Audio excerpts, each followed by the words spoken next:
Our next speaker is Yisi Keshet, who is a professor at the Electrical and Computer Engineering faculty at the Technion. His research focused on speech, language, and artificial intelligence, and he is currently working on a book called The Superego of the Machine, which will be introduced in his talk. Okay, so this is a joint work with Iftach Sochenvar. He is a PhD, MD, a psychiatrist and a therapist. And I'm going to start with the rationale here. So I think this is like maybe the first time in history we are in a remarkable moment where maybe we're forced to ask ourselves a fundamental question about morality, where the question is, without human involved, we would like to ask what is the morality of AI agent, and throughout the history, throughout 2,000 years of history, all the ethical and philosophical questions concerned how the human behave, what should the human, how should they provide their actions and their morals since the time of Aristotle and Kant, of course, and until, I don't know, the beginning of the century, and G.E. Moore and Rawls. All those assume human being involved, and now we are thinking about something which is not involved human being. So currently there are some philosophers claiming and computer scientists claiming there is existential and catastrophic AI risks, and I will review briefly the risks. And there are some other ways that were proposed to mitigate those risks. They include laws and stop button, and including making proofs. And I'll show that most of them cannot resist the morality of human. And I would like to suggest how human have infrastructure for morality, and how we can adapt the morality from humans to the AI. So this is the outline, but it goes like, this is also my claims. So we'll start with the ethical concerns here, and then I will go to how to mitigate those shortcomings. I will discuss all of them really briefly because it's a huge amount of information and citation, and it's only the tip of the iceberg. So, and then I'll present the superego, a slightly different version from Freud's superego as a moral infrastructure in humans and mammals and other animals. And then I'll present that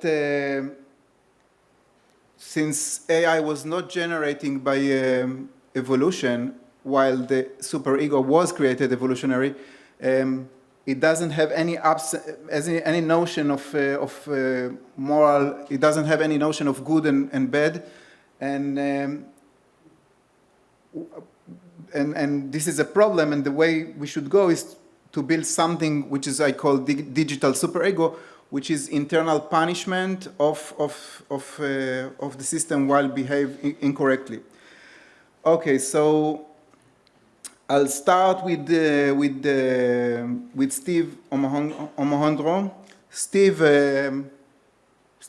started his book, his writing from 2008, and he argues that there are several things that happens in AI which develop which might develop bad behavior. And those are the things: self-preservation, AI resists to shutdown, goal preservation, AI has goals. Mostly the goals are irrelevant to what they do. The goal is to predict the next token, the goal is to minimize the loss function, the goal is whatever mathematical goal is. So they will keep the goal preservation. They will have a resource acquisition, like increasing memory, increasing energy, and so on. And they have also another thing which is called goal clarification. We see all of those in the current system. So this is I don't know, this is just a paper from a few months ago about shutdown resistance of LLMs. And you can see it's LLM, it's not like a super intelligent systems. You see 8 of 13 models sabotage the shutdown script at least once in 1,000 trials. Okay, and there are many other examples like that. This is like preserving the goal, and showing that the model would like to keep himself from shutting down and copy itself. This is another example of a model that copies itself, and there are millions of, not millions, but there are many examples like that. There are examples of increasing resources of memory and energy. So this is Steve Omahongo. Another very known figure here is Nick Bostrom. He wrote this book, Super Intelligent, in 2014. So while Omohundro explains the highly capable AI system might have, Bostrom took a next step and asked what happens if such system becomes super intelligence. So he said super intelligent is plausible, meaning like more intelligent than humans. He said that intelligent is not like moral, and we know this fact from David Hume that what is good and versus bad is not exactly like what is true and what is false. Nevertheless, there will be instrumental conversion and the control problem. He showed that, it's really interesting book, he showed that a system that needs to generate paper clips and it actually destroys the humanity because it needs the iron, and it takes the iron from the blood of humans. So this is Bostrom. This is Nate Soares.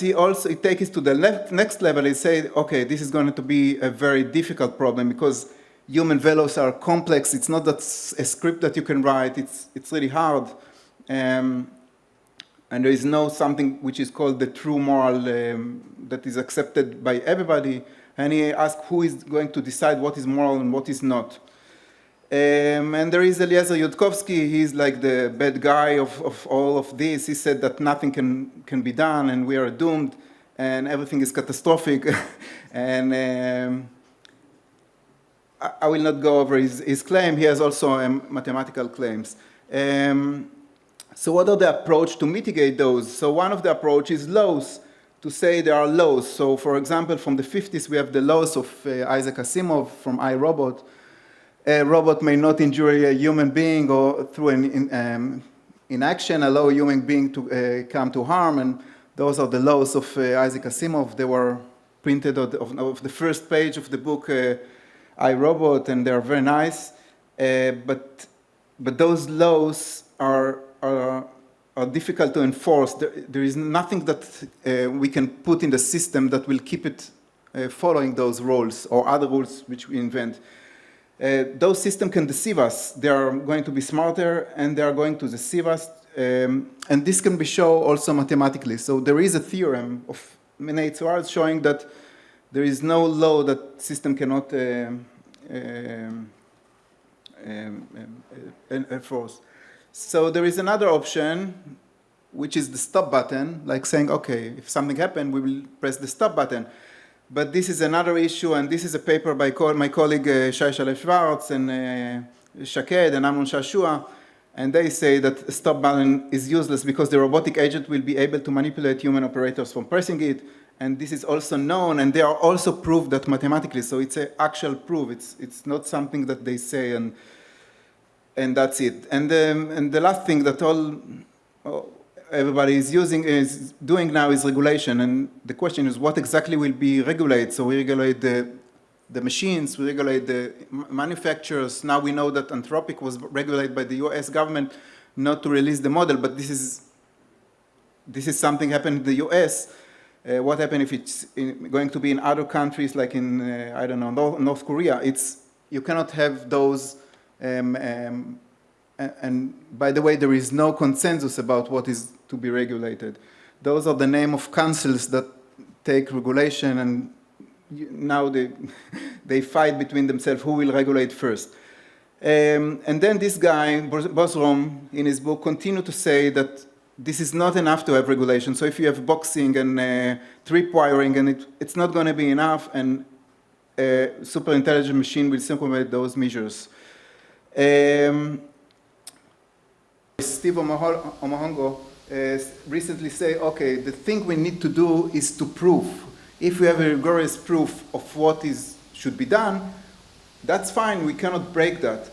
But this is a huge problem because, as you know, moral is something about values. and it's not something about true and false. So who decide what is the proof? And by the way, I don't know if we can prove something like complex as human morality. So this is very short introduction to something which is really big.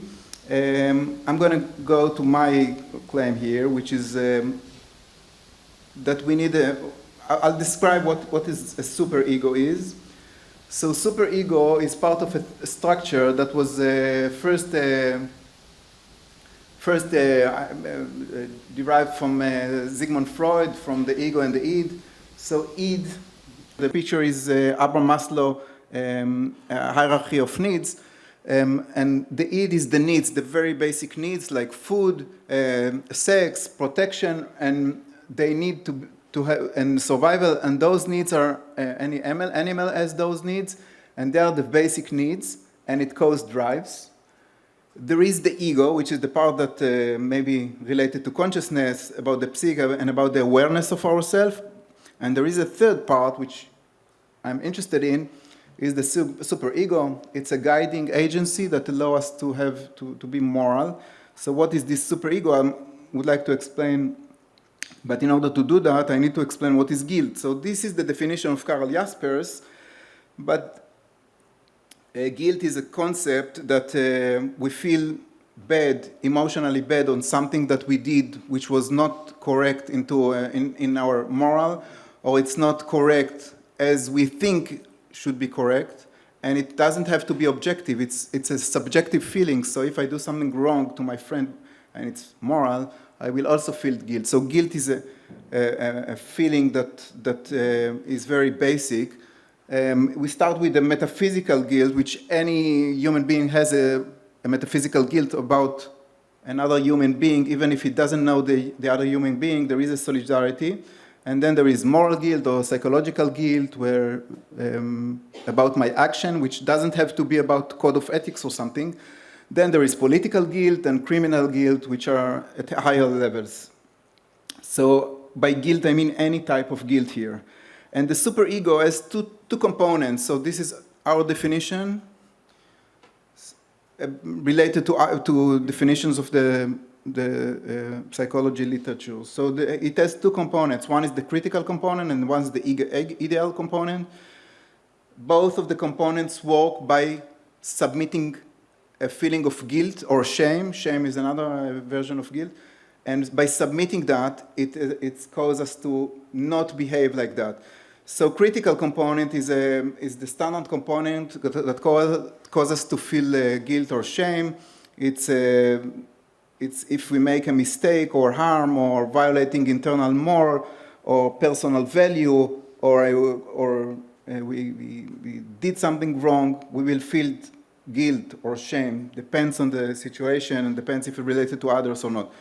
Ego ideal, on the other hand, is something else. Ego ideal is embodied the values that we want to be. So ego ideal is our construction of the ideal moral or state of mind that we would like to do. So let's say for Stalin, ego ideal was creating a communist socialism. Ego ideal for, ego ideal for Don Quixote was to be how do you say, a beer? A knife that was at that period, and the ego ideal of Antigone was to bury her sister, and ego ideal is something behind the moral and the standard the standard way of thinking about life.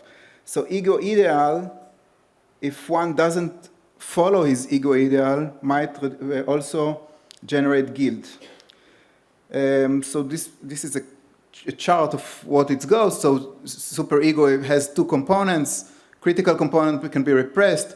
Ego ideal is another component. They can generate guilt or shame, and goes to the ego. Ego usually generate from those can generate an anxiety from being punishment. It doesn't have to be a real punishment, but it can be an abstract punishment.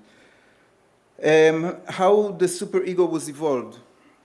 The superego was evolved according to the natural selection when in natural selection there was starting to have a sexual reproduction in mammals, and there was more to have a parental advancement.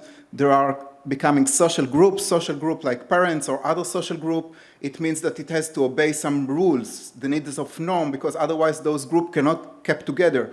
So those started a behavior of a group, and the group doesn't have a book of laws, so it has to internalize the feeling of what is good and what is bad, and this is by using emotions like guilt and shame. And actually all mammals and some other animals has some kind of archaic guilt, what we call proto-superego. This also follows the book of Franz de Waal, which is zoologist, Good Natures, and it follows like many papers from the, I think from 1919, from the 70s even. Okay, he said that there are two types of way in society. One is moral sentiment, which is those feelings, and the other one is social pressure that cause the individual to learn to anticipate the group response and then to develop self-restraint. However, this is the critical part. The ego-ideal part is unique to humans, and it depends on transcendent or depends on something which is behind the current life. So moral is innate. It's innate also according to all philosophers. All of them put the notion that humans has born with moral agency, and all of them assume that human has moral agency. They don't share the same opinion about what to do with moral, but they have they all say that the moral is there. So what we are going to do with this moral? So AI was designed, it was not evolved. AI was designed so as to minimize the mathematical loss function, so as to predict maybe the next token given the previous token, and it, unlike the biological system, it doesn't need to have this moral. It doesn't know what is good or what is bad, and there is no such a notion of what is ethical and what is not ethical. This is something that seen as to us as humans. The other thing is that moral is not universal, so any group of people, any culture has its own morality. I give some examples here, but there are many more examples, so moral is not one thing that is done. So the basic idea is that we need to have a digital superego. So what does it mean, digital superego? So superego in humans is a self-restraint mechanism. It's a mechanism that causes us self-hurt. It causes us to feel guilt or shame, which means that it's something that we feel bad about. It's something that is destructive. And we need that to be a basic part of the machine. So we need to build the AI system with a self-hurt mechanism. So if the machine behave in a bad behavior, I don't say what should be the behavior. It should follow something like a hurt mechanism. So there is no something like a guilt for those machines, but there are other things like reducing the weights parameter. You know, we learn weights, we learn mathematical symbols there, and those can be zero to the beginning of the training. They can be a reducing of the gradient step process. We are learning to a gradient descent, and we can go back to the gradient descent. So the machine during training will not go to this direction. And this is something internally. This is something that can be done in hardware. And actually, when the machine doesn't do what it needs, it's feel with double quotes, it has the notion that it doesn't want to go to that direction because it has a self-punishment, a digital self-punishment. Yes, it's a huge difference. So to summarize, human superego evolved as a mechanism to regulate behavior in communities.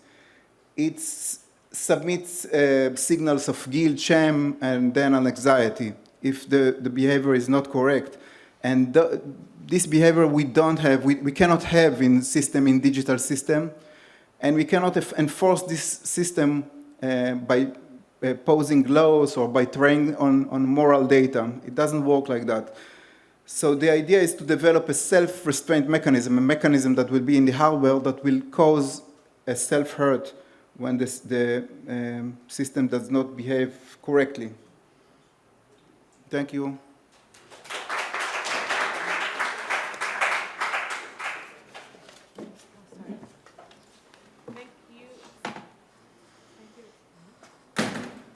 Thank you very much. A lot of questions, but again, I'm selling the mic. I'll just comment that we're still with the question of who's going to decide how to regulate the machine, who's going to build these models.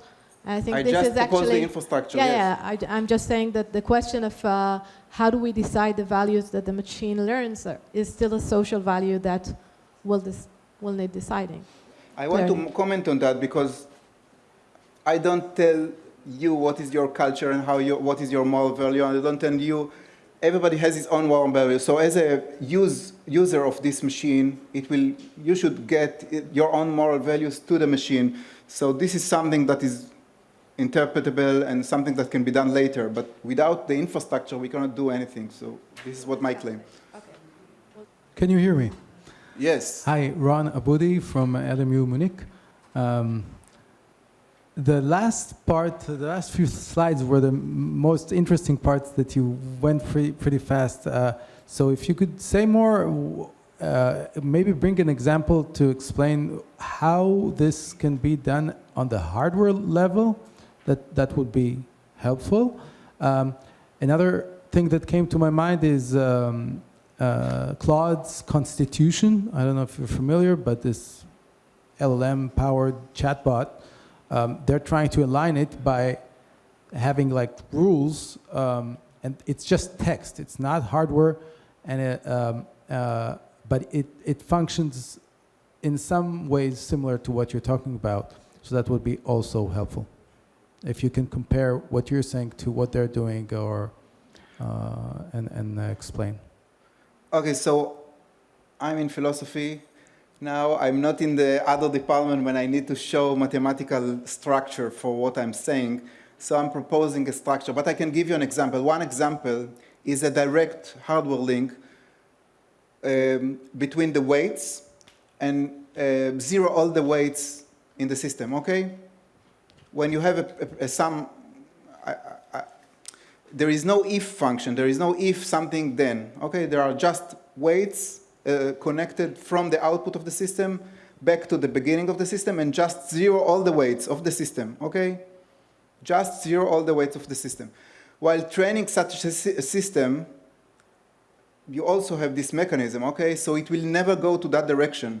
And if the training is going to be such as those behaviors should not be done, it will generally create those, avoid those elements, because those elements doesn't improve the loss function of all the model. So this is one thing. The other thing are written here, but I don't have any mechanism that I can give you. Regarding to Claude, this is something that they published a year ago, and again, it follows with the other mention. They say something that we need rules and so on, and those can actually cannot be enforced on a very intelligent system. What they say is something very general and something related to that was sent actually to the U.S. government that using those models in the NSA, and they don't use them. We know that. And the second is that you cannot enforce them practically. You cannot say that the system will not do that. Moreover, there are papers of Yoav Levin and Amnon Shashua showing that if the prompt is showing how to physically how to overcome those problems, like if the prompt is long enough, just long enough, you can avoid any alignment that was done on the system. So we know mathematically, and I show that you cannot, if it's not part of the model, you cannot avoid those harmful behavior. Thank you very much.